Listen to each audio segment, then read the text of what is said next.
नमस्कार दोस्तों, स्वागत है आपका आपके अपने YouTube चैनल समर्पण एजुकेशन पर। दोस्तों, एक बहुत ही महत्वपूर्ण सीरीज हमने शुरू कर रखी है और उसमें हम आगे बढ़ते हैं।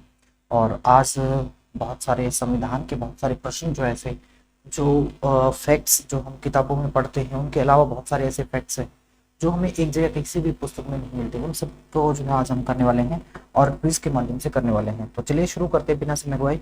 दोस्तों, पूरा वीडियो देखना, आपको बिल्कुल मजा आने वाला है और ये जो है बहुत इंपॉर्टेंट वीडियो होने वाला है। और ऐसा जो एचएसएससी और दूसरे जो एचसीएस वगैरह परीक्षाएं हैं उनमें इस तरह के क्वेश्चन जो है वो पूछे जाते हैं। वो किस तरह के क्वेश्चन पूछे जाते हैं वो भी मैं आपके साथ आगे डिस्कस करूंगा। ठीक है, तो देखिए यहाँ पहला प्रश्न है, पंडित शिव कुमार शर्मा एक भारतीय संगीतकार और संपादक के सबसे प्रमुख प्रतिपादक है, यानी किस चीज के प्रतिपादक हैं? तो वो सितार के हैं, संतूर के, हारमोनियम के या वायलिन के। तो देखिए जो पंडित शिव कुमार शर्मा है ये जम्मू कश्मीर घराने से आते हैं और ये संतूर के वादक हैं। संतूर के वादक हैं। अब इनके बारे में जान लेते हैं कुछ महत्वपूर्ण बातें कि जो शिव कुमार शर्मा जो जम्मू और कश्मीर राज्य के एक भारतीय संगीतकार और संतूर वादक रहे। ठीक है, संगीतकार हैं, संतूर वादक हैं, संतूर बजाने वाले हैं। उन्होंने हरि प्रसाद चौरसिया यानी कि ये जो बांसुरी वादक है, देखिए बहुत सारे क्वेश्चन आपके जो है क्लियर होते रहेंगे साथ के साथ। तो हरि प्रसाद चौरसिया जो है वो क्या है, वो एक बांसुरी वादक है। इनके साथ मिलकर कई हिंदी फिल्मों के लिए संगीत भी तैयार किया है। ठीक है, शिव कुमार शर्मा जो है इन्होंने ये संतूर वादक हैं और इन्होंने हरि प्रसाद चौरसिया जो कि बांसुरी वादक है, इनके साथ मिलकर बहुत सारी हिंदी फिल्मों के लिए संगीत तैयार किया। 1985 में इन्हें संगीत नाटक अकादमी पुरस्कार से सम्मानित किया गया। किन्हें? शिव कुमार शर्मा को संगीत नाटक अकादमी पुरस्कार से कब सम्मानित किया गया? तो 1985 में इनको सम्मानित किया गया। ठीक है, ये प्रश्न यहां से क्लियर हो जाता है। फिर जो इन्हें 1991 में पद्मश्री पुरस्कार मिलता है। 1991 में पद्मश्री अवार्ड मिलता है और 2001 में उन्हें पद्म विभूषण, इन्हें क्या कौन सा मिलता है? पद्म विभूषण। देखिए शिव कुमार शर्मा जो है इनके लिए तीन प्रमुख आपको याद रखने हैं। तीन प्रमुख जो इनके लिए जो पुरस्कार है वो एक तो संगीत नाट्य अकादमी पुरस्कार, संगीत नाटक अकादमी 1985 में, फिर उसके बाद 91 में है पद्मश्री पुरस्कार और 2001 में उन्हें पद्म विभूषण पुरस्कार जो है वो मिलता है। इन सभी ये जो हमारी साथ के साथ क्लास की जो पीडीएफ है, इन पीडीएफ को अगर आपको प्राप्त करना है तो आप वीडियो के डिस्क्रिप्शन में हमारा टेलीग्राम चैनल दिया गया है, उस चैनल को आप ज्वाइन कर सकते हैं। वहां पर सारी की सारी पीडीएफ आपको मिलती रहेगी। निम्नलिखित में से कौन सा सत्यमेव जयते का स्रोत है? सत्यमेव जयते का स्रोत कौन सा है? यजुर्वेद, ऋग्वेद, मुंडकोपनिषद और इनमें से कोई नहीं। तो देखिए सत्यमेव जयते जो है वो कहां से लिया गया है? तो वो लिया गया मुंडकोपनिषद से। मुंडकोपनिषद से जो है ये लिया गया है। चलिए जान लेते हैं मुंडकोपनिषद के बारे में कुछ बातें कि मुंडकोपनिषद से सत्यमेव जयते शब्द जिसका अर्थ सत्य ही जीतता है, देवनागरी लिपि में अबेकस के नीचे उत्कीर्ण है। ठीक है, अच्छा 26 जनवरी 1950 को भारत सरकार द्वारा अपनाई गई राजकीय प्रतीक, जो भारत का राष्ट्रीय राजकीय प्रतीक है, उसमें केवल 3 शेर दिखाई देते हैं। चौथा दृश्य से पीछे छुपा हुआ, यानी कि 3 प्रकार के स्थिति है, सामने दाएं बाएं, लेकिन पीछे वाले का मुंह जो दिखाई नहीं देता। पट्टी के मध्य चक्र उभरा हुआ दिखाई देता है जिसके दाईं ओर एक सांड है, बाईं ओर एक घोड़ा। कई बार क्या होता है कि इनका जो है प्रश्न पूछ लेते हैं निम्न में से कौन सा सत्य है कौन सा असत्य है।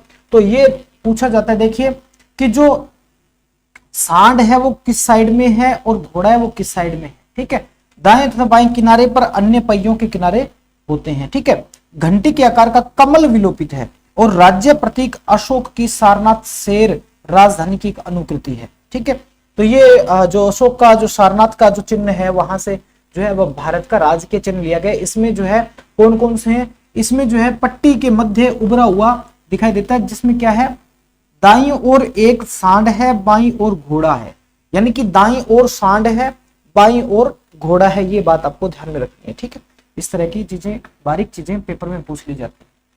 संविधान की प्रारूप यानी मसौदा ड्राफ्टिंग कमेटी के अध्यक्ष कौन थे? तो ये तो बड़ा आसान सा प्रश्न है, लेकिन यहां पर 4 ऑप्शन दिए हैं। इन चारों ऑप्शन वाले जो व्यक्ति हैं इनके बारे में हम अच्छे से जानेंगे।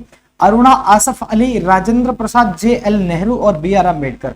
तो राइट आंसर तो हमारा हो गया बी.आर. अम्बेडकर, यानी कि जो प्रारूप समिति है ड्राफ्टिंग कमेटी उसके अध्यक्ष कौन थे? बी.आर. अम्बेडकर थे। लेकिन अब देखिए जिम्मेदारी क्या है, प्रारूप समिति को संविधान का मसौदा तैयार करने की जिम्मेदारी सौंपी गई और ये प्रारूप जो समिति है, ड्राफ्टिंग कमेटी, इसकी स्थापना कब हुई? तो 29 अगस्त 1947 को, यानी कि भारत के आजाद होने के 14 दिन बाद में जो है वो प्रारूप समिति की जो है स्थापना की गई और इसके अध्यक्ष जो है बी.आर. अम्बेडकर को बनाया गया। ठीक है।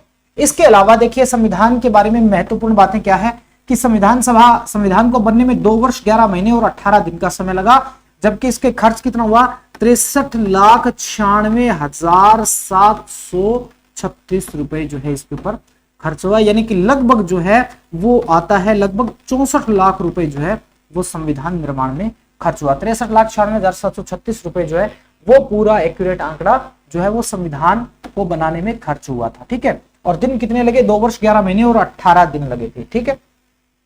मूल संविधान जिसमें 22 भाग है, 395 अनुच्छेद हैं। अब आप कहेंगे कि अनुच्छेद तो बहुत सारे हैं, तो बहुत सारे नहीं, 395 से ज्यादा है, लेकिन मूल अनुच्छेद जो है वो 395 ही है। इसके आगे जो है उपभाग जोड़ दिए गए हैं, वो उपभाग करके जो है लगभग 450 के आसपास बन जाते हैं, लेकिन मूल अनुच्छेद जो है वो कितने हैं? मात्र 395 हैं। 8 अनुसूचियां उसमें थी, लेकिन अब क्या है, इसमें 4 अनुसूचियां जोड़ दी गई हैं। आप अनुसूचियों वाला वीडियो, इससे 2 वीडियो पहले आप देख सकते हैं, उसमें हमने करवाया हुआ है। कुल 12 अनुसूचियां हैं। ठीक है। इसके बाद संविधान 26 नवंबर 1949 को तैयार हो गया था। ठीक है। देखिए एक बात और है, ये पूछा जाता है कि संविधान में निम्न में से कौन सी तारीख अंकित है? तो संविधान में केवल ये 26 नवंबर वाली तारीख जो है यही अंकित है, 26 नवंबर 1949 की, क्योंकि इस दिन जो है वो स्वीकार कर लिया गया था संविधान सभा के द्वारा संविधान, तो इसलिए जो है ये तारीख उसमें आती है और प्रस्तावना में आती है। ठीक है। संविधान 26 जनवरी 1949 को तैयार हो गया था और नागरिकता, चुनाव, अनंतिम संसद और अस्थायी और संक्रमणकालीन प्रावधानों से संबंधित कुछ प्रावधानों को तत्काल प्रभाव से, यानी कि 26 नवंबर 1949 को ही लागू कर दिया, और संविधान का शेष भाग जो है वो 26 जनवरी 1950 को लागू हुआ था। इसके बाद देख लेते हैं अरुणा आसफ अली कौन है? तो भारत के स्वतंत्रता संग्राम में अपनी भूमिका के लिए जाने जाने वाली अरुणा आसफ अली संविधान सभा की सदस्य नहीं थी, और इसलिए उन्होंने भारतीय संविधान के प्रारूपण में से संबंधित किसी भी समिति में काम नहीं किया। अर्थात अरुणा आसफ अली जो है, इन्होंने संविधान के निर्माण में कोई ऐसा काम नहीं किया, क्योंकि संविधान सभा में ये शामिल नहीं।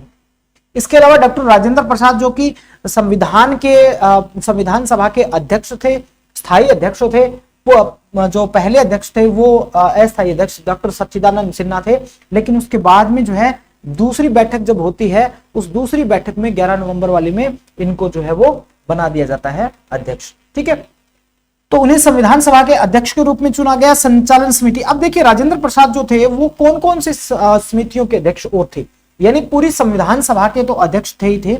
इसके अलावा ये जो एचसीएस वगैरह परीक्षा होती है, एसएससी की जो परीक्षाएं होती है, उनमें ये चीजें जो आती है ये पूछ ली जाती है। एक तो संचालन समिति, दूसरा प्रक्रिया विषयक नियमों संबंधी समिति, वित्त और स्टाफ समिति, कार्य संचालन समिति और राष्ट्र ध्वज प्रतदर्थ समिति।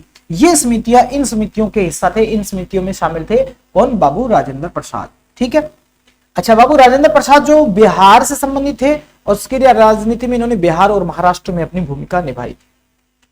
जवाहरलाल नेहरू, नेहरू जो है संघ शक्ति समिति के में थे, संघ संविधान समिति और राज्य समिति और राज्यों के साथ बातचीत के लिए समिति में अध्यक्ष थे। यानी कि अब देखिए प्रधानमंत्री जो होता है, ये प्रधानमंत्री बने पहले, अब प्रधानमंत्री बने वो भारत का संघ का प्रधान होगा। ठीक है। तो देखिए संघ वाले जो भी हैं, संघ समिति, संघ संविधान समिति, अब संघ का अगर बनेगा कोई व्यक्ति तो वो राज्यों से भी उसको बात करनी पड़ेगी, तो वो राज्य समिति और राज्यों के साथ बातचीत समिति, इन सभी समितियों के अध्यक्ष थे। अब इनको याद रखने का तरीका मैंने बता दिया कि जवाहरलाल नेहरू प्रधानमंत्री थे पहले, और प्रधानमंत्री अगर कोई है तो उसको क्या है, संघ का कार्य संभालना पड़ेगा। तो नेहरू संघ शक्ति समिति के अध्यक्ष थे, संघ संविधान समिति में भी थे और राज्य समिति में थे, और राज्यों के साथ बातचीत समिति के भी अध्यक्ष थे। यानी इन समितियों के पंडित जवाहरलाल नेहरू अध्यक्ष थे।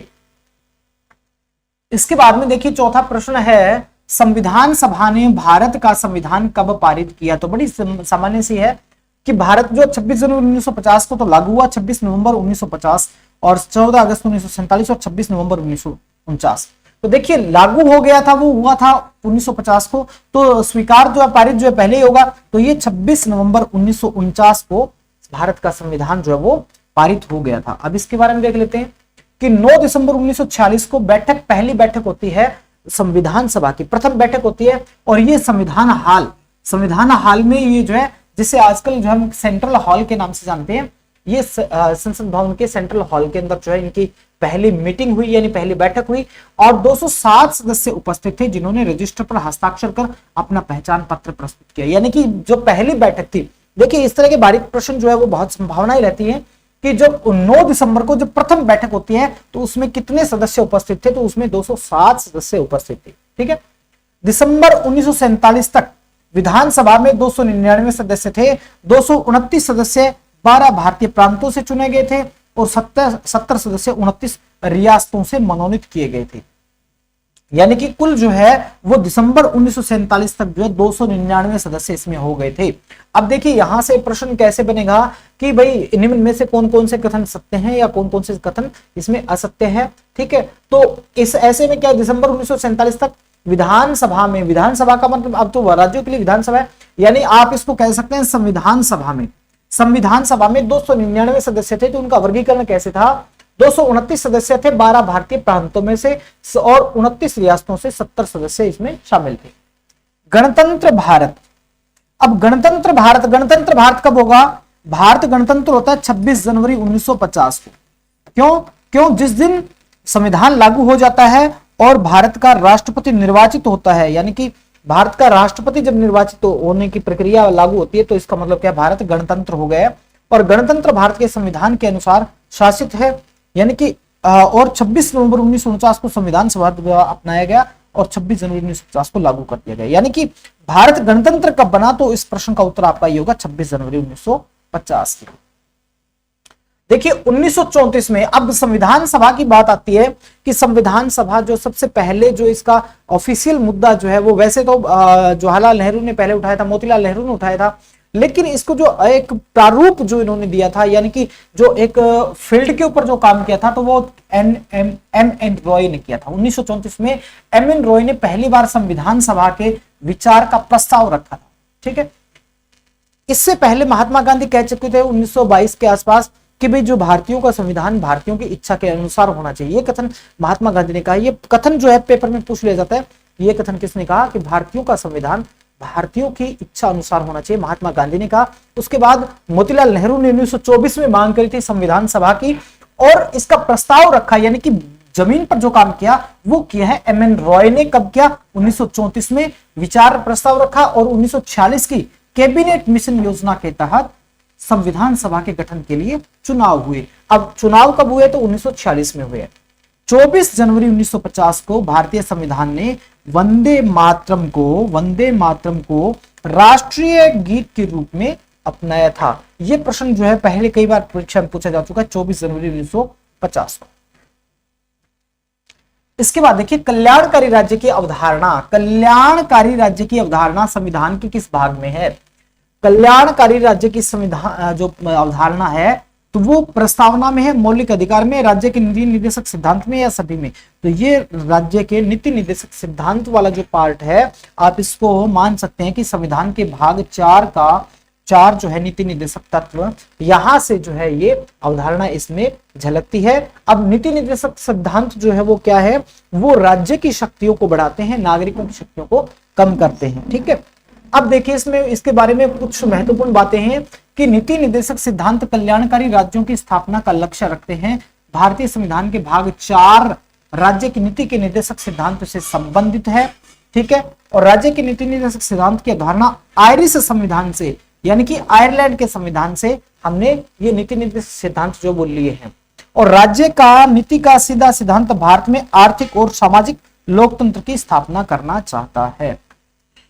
आगे देखते हैं कि यह आर्थिक, सामाजिक और सांस्कृतिक अधिकारों से संबंधित है, यानी कि ये जो है वो आर्थिक, सामाजिक और सांस्कृतिक अधिकारों से संबंधित है जो कि गैर न्याय संगत है, यानी कि इन चीजों को न्यायालय में चुनौती नहीं दी जा सकती। ठीक है, गैर न्याय संगत का अर्थ है इनको न्यायालय में नहीं ले जाया जा सकता नीति निर्देशक सिद्धांत को। और के टी शाह ने निर्देशात्मक सिद्धांतों को बैंक की सुविधा पर देय बैंक का एक चेक के रूप में वर्णित किया है। यह कथन बहुत इंपॉर्टेंट कथन हो जाता है और पूर्व की कई परीक्षाओं में इस तरह के कथन पूछे जा चुके हैं और यह कथन भी कई बार पूछा गया है कि बैंक की सुविधा पर देय बैंक का एक चेक, ये जो है नीति निर्देशक सिद्धांत के बारे में कहा गया है।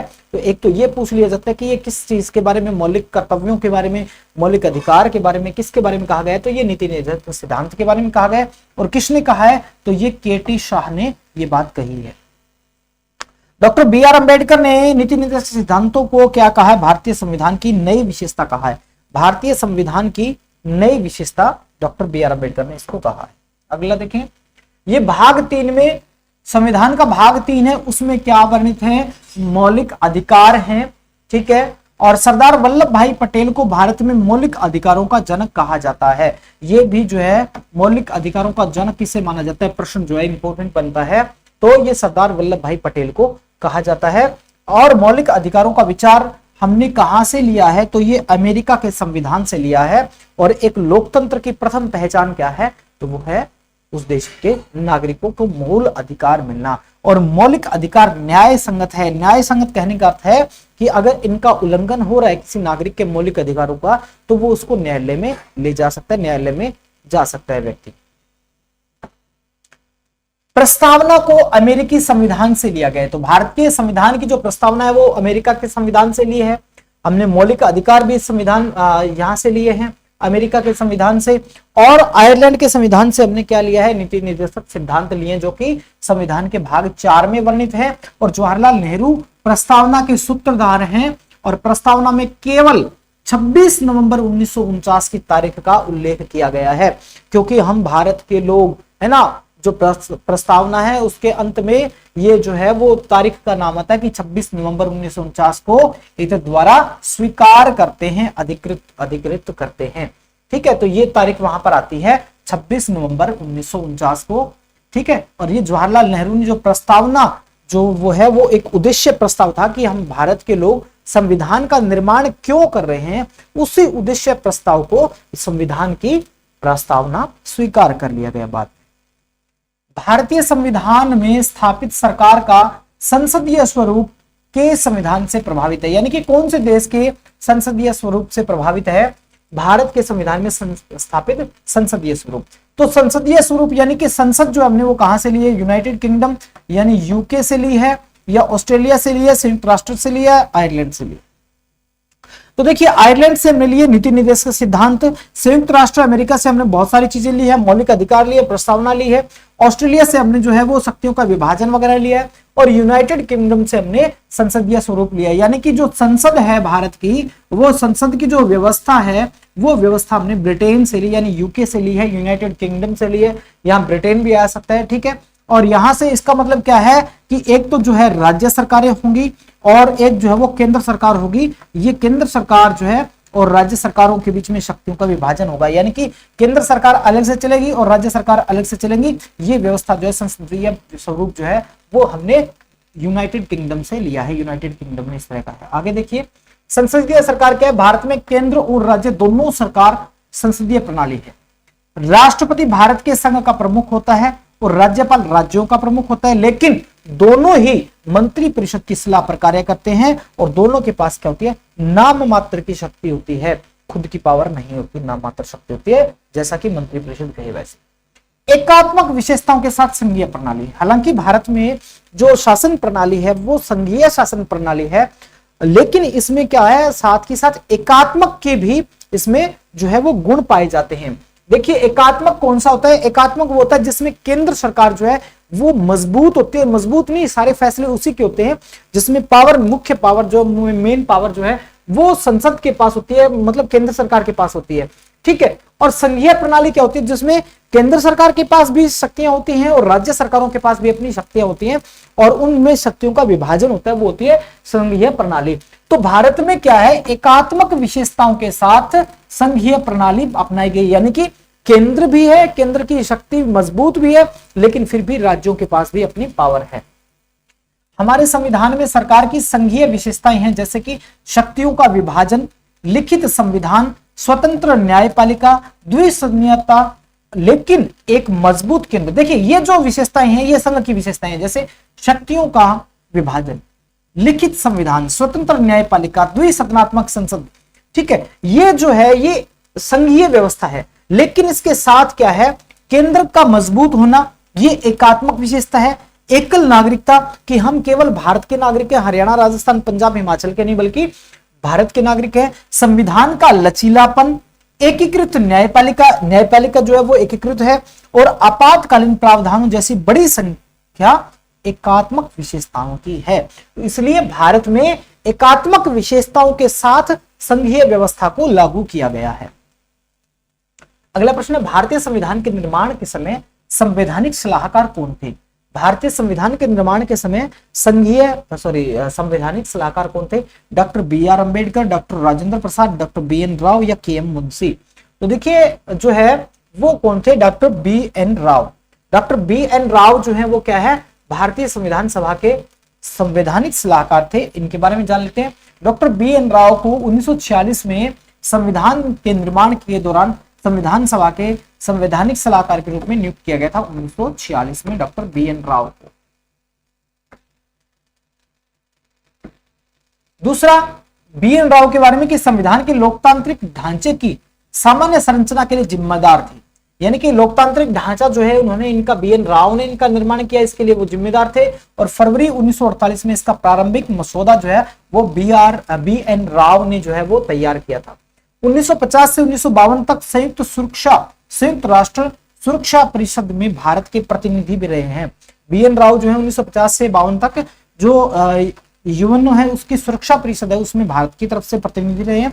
और उन्होंने जून 1950 में संयुक्त राष्ट्र सुरक्षा परिषद के अध्यक्ष के रूप में भी कार्य किए, यानी कि इन्होंने जो है वो सुरक्षा परिषद के अध्यक्ष के रूप में जून 1950 में इन्होंने कार्य किया है, बी एन राव ने। भारत के संविधान में पंचवर्षीय योजनाओं की अवधारणा कहां से ली गई है? पंचवर्षीय योजनाएं, हालांकि अब जो है पंचवर्षीय योजनाएं पूरी हो चुकी है, 15 पंचवर्षीय योजनाएं बनी थी। और ये जो हमने कहां से ली है? रूस से, इंग्लैंड से, संयुक्त राज्य अमेरिका से, जर्मनी से।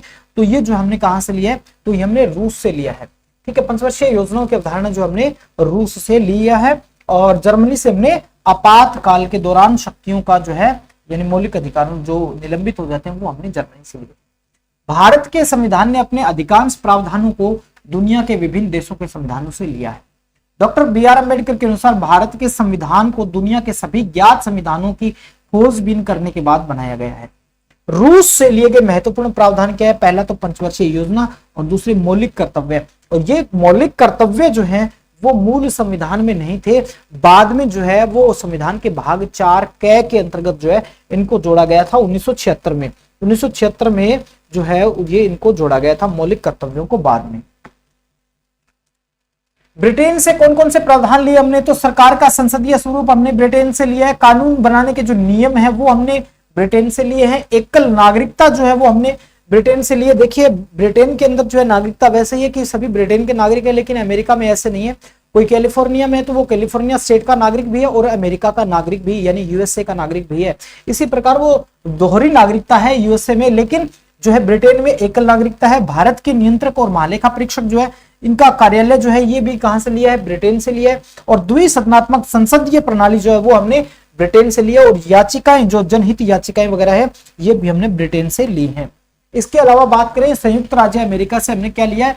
तो हमने वहां से लिया मौलिक अधिकार, वहां से लिए हैं प्रस्तावना संविधान की, वहां से लिए न्यायपालिका की स्वतंत्रता हमने वहां से ली है, न्यायिक पुनरावलोकन यानी न्यायिक समीक्षा हमने अमेरिका से ली है, और महाभियोग की जो प्रणाली है वो अमेरिका से ली है, और उपराष्ट्रपति का पद भी हमने यूएसए यानी संयुक्त राज्य अमेरिका से हमने ये लिया है। जर्मनी से हमने क्या लिया? तो जर्मनी से आपातकाल के दौरान मौलिक अधिकारों का निलंबन, यानी कि जब आपातकाल लगा हो तो उस दौरान जो है वो मौलिक अधिकार जो है केवल अनुच्छेद 21 में जो व्यक्तिगत जीवन का अधिकार है उसको छोड़कर बाकी अधिकार जो है वो स्थगित हो जाते हैं। ये हमने जर्मनी से लिया है। निम्न में से किसने संविधान सभा के उद्देश्य प्रस्ताव को प्रस्तुत किया था? उद्देश्य प्रस्ताव जैसा कि मैं पहले डिस्कस कर चुका हूं आज के इस वीडियो में, तो वो किसने किया था? जवाहरलाल नेहरू, महात्मा गांधी, बी आर अम्बेडकर और बी एन राव। तो ये जवाहरलाल नेहरू ने उद्देश्य प्रस्ताव हम भारत के लोग, जिसको बाद में संविधान की प्रस्तावना बना दिया गया था, वो पेश किया था। और इन्होंने भारत के जो संविधान सभा के पहले स्तर में जवाहरलाल नेहरू द्वारा उद्देश्य प्रस्ताव 1946 में प्रस्तुत किया गया था। ठीक है, और मूल रूप से ये संकल्प संविधान बनाने वाले लोगों की आकांक्षाएं थी। यानी कि ये जो संकल्प था कि हम संकल्प लेते हैं कि हम भारत के लोग इसमें संप्रभुता, एकता, अखंडता को बनाए रखने के लिए ना, वो सारी बातें जो है वो जो थी वो सारी की सारी क्या थी, वो जो संविधान निर्माण करने वाले जो लोग थे उनकी आकांक्षाएं थी। इसे उस विशाल स्वप्न की प्रस्तावना के रूप में माना जा सकता है जिसे संविधान निर्माताओं ने स्वतंत्रता के बाद एक नए भारत के रूप में हासिल करने की कोशिश की थी, और इन प्रस्तावों को भारतीय संविधान की प्रस्तावना के रूप में तैयार किया गया था। देखिए, मसौदा समिति जो है इसका गठन होता है 29 अगस्त 1947 को B.R. अम्बेडकर की अध्यक्षता में, और संविधान के मसौदे पर विचार विमर्श करते हुए विधानसभा ने कुल 7635 में से 2473 संशोधनों को पेश किया और चर्चा की और उनका निपटारा भी किया। अब देखिए, यहाँ पर 26 जनवरी 1949 को संविधान तैयार हो गया, और उसमें जो है नागरिकता, चुनाव, अनंतिम संसद और अस्थायी और संक्रमणकालीन प्रावधानों से संबंधित कुछ प्रावधान जो है तत्काल से लागू हो गए थे। ये हम पहले डिस्कस कर चुके हैं। अब देखिए, मसौदा समिति में सदस्य कौन कौन थे, ये प्रश्न आ जाता है, निम्न में से कौन कौन सदस्य थे, कौन नहीं थे, या कौन सा पेयर था, कौन सा जोड़ा नहीं था, ऐसे। तो अल्लादी कृष्ण स्वामी अय्यर थे, एन गोपाल स्वामी अयंगर थे, और B.R. अम्बेडकर थे, के.एम. मुंशी थे, मोहम्मद सादुल्ला थे, B.L. मित्तर और D.P. खैतान, ये लोग जो है वो मसौदा समिति यानी ड्राफ्टिंग कमेटी में संविधान के थे। भारत के संविधान में स्वतंत्रता, समानता और बंधुत्व के आदर्श कहां से लिए गए, यानी कि भारत के संविधान में ये जो शब्द हैं कि भाई समानता, स्वतंत्रता, बंधुत्व, ये उसकी संविधान की प्रस्तावना में भी है और संविधान में इनको लागू भी किया गया। तो ये कहां से लिए हमने? जापान से, संयुक्त राज्य अमेरिका से, फ्रांस से, या सोवियत संघ रूस से। तो ये जो हमने कहां से लिए, ये चीजें हमने फ्रांस से लिए। कहां से लिए? ये हमने फ्रांस से लिए हैं। अगला देखिए, भारत के संविधान में निहित स्वतंत्रता, समानता और बंधुत्व के आदर्श फ्रांस के संविधान से लिए गए हैं। लिबर्टी शब्द जो है, लिबर्टी का विचार भारतीय नागरिकों की गतिविधियों की स्वतंत्रता को संदर्भित करता है। यानी कि जो लिबर्टी शब्द प्रयोग किया गया है उसका अर्थ क्या है? उसका अर्थ है कि भारतीय जो है अपनी जो अभिव्यक्ति है, या यूं कह सकते हैं अपनी गतिविधियां जो वो संचालित कर सकते हैं। समानता का अर्थ क्या है? यह परिकल्पना करता है कि समाज के किसी भी वर्ग को विशेषाधिकार प्राप्त नहीं है और व्यक्तियों को बिना किसी भेदभाव के पर्याप्त अवसर प्रदान किए जाते हैं। इसका अर्थ क्या है? ये समानता का अर्थ संविधान में दिया गया है। बंधुत्व है, यह भाईचारे की भावना और देश के लोगों को के बीच अपनेपन की भावना को दर्शाता है, और भारतीय संविधान ने अन्य देशों के संविधान से कई विशेषताओं को समाहित किया और जो विशेषताएं भारतीय समस्याओं, आकांक्षाओं को अनुकूल उन चीजों को अपनाया है। और आज की इस क्लास का अंतिम प्रश्न है, निम्नलिखित में से कौन संविधान सभा के अध्यक्ष थे? तो सच्चिदानंद सिन्हा, H.C. मुखर्जी, डॉक्टर राजेंद्र प्रसाद और डॉक्टर B.R. अम्बेडकर। तो देखिए यहाँ पर संविधान सभा के प्रथम अध्यक्ष कौन थे? तो डॉक्टर सच्चिदानंद सिन्हा जो थे प्रथम अध्यक्ष थे। 9 दिसंबर को जो पहली बैठक हुई थी उस बैठक में जो है सच्चिदानंद सिन्हा को अध्यक्ष बनाया गया था, लेकिन दूसरी बैठक 11 को जो हुई थी 11 दिसंबर को, उसमें डॉक्टर राजेंद्र प्रसाद को बना दिया गया था स्थायी अध्यक्ष। संविधान सभा, भारत की संविधान सभा तैयार किया गया भारतीय संविधान, जिसे भारत के लोगों द्वारा चुने गए प्रांतीय विधानसभाओं के सदस्यों द्वारा स्थापित किया गया, और डॉक्टर सच्चिदानंद सिन्हा को भारत के संविधान सभा का पहला अध्यक्ष बनाया गया, जो कि मात्र 2 दिन के लिए थे। और भारत के विभाजन से पहले भारत के संविधान का मसौदा तैयार करने के लिए हरेंद्र कुमार मुखर्जी को भारत की संविधान सभा के उपाध्यक्ष बनाया गया था। ये देखिए, उपाध्यक्ष वाला काफी इंपॉर्टेंट हो जाता है कि भारतीय संविधान सभा के उपाध्यक्ष जो है वो हरेंद्र कुमार मुखर्जी को बनाया गया। और भारत पाकिस्तान के विभाजन के साथ और भारत के गणतंत्र कब बना? तो 26 जनवरी 1950 को गणतंत्र बनने के बाद पश्चिम बंगाल के तीसरे राज्यपाल के रूप में भी हरेंद्र कुमार मुखर्जी रहे हैं। और जो है इसके बाद अगर बात करें तो राजेंद्र प्रसाद एक भारतीय स्वतंत्रता कार्यकर्ता, वकील, विद्वान और बाद में 1950 से 1962 तक भारत के प्रथम राष्ट्रपति रहे, और वह स्वतंत्रता आंदोलन के दौरान भी राष्ट्रीय कांग्रेस में शामिल हो गए और बिहार और महाराष्ट्र के क्षेत्र में प्रमुख नेता बन गए थे। तो ये था आज के वीडियो का जो है, और इसके बारे में एक और पढ़ लेते हैं पॉइंट। भीमराव रामजी अम्बेडकर एक भारतीय न्यायविद, अर्थशास्त्री, दलित नेता, जिन्होंने संविधान सभा की बहस से भारत के संविधान का मसौदा तैयार करने वाली समिति का नेतृत्व किया। जवाहरलाल नेहरू के पहले कैबिनेट में कानून और न्याय मंत्री भी रहे और हिंदू धर्म को त्यागने के बाद दलित बौद्ध आंदोलन को इन्होंने प्रेरित किया। तो ये थी आज की इस वीडियो की प्रमुख बातें। तो उम्मीद करते हैं ये सारी चीजें आपको अच्छी लगी होंगी। कैसी लगी ये बातें, आपके सुझाव कमेंट बॉक्स के माध्यम से जरूर देना, और चैनल को अभी तक सब्सक्राइब नहीं किया तो चैनल को सब्सक्राइब, वीडियो को लाइक और अपने दोस्तों के साथ शेयर जरूर करें। धन्यवाद।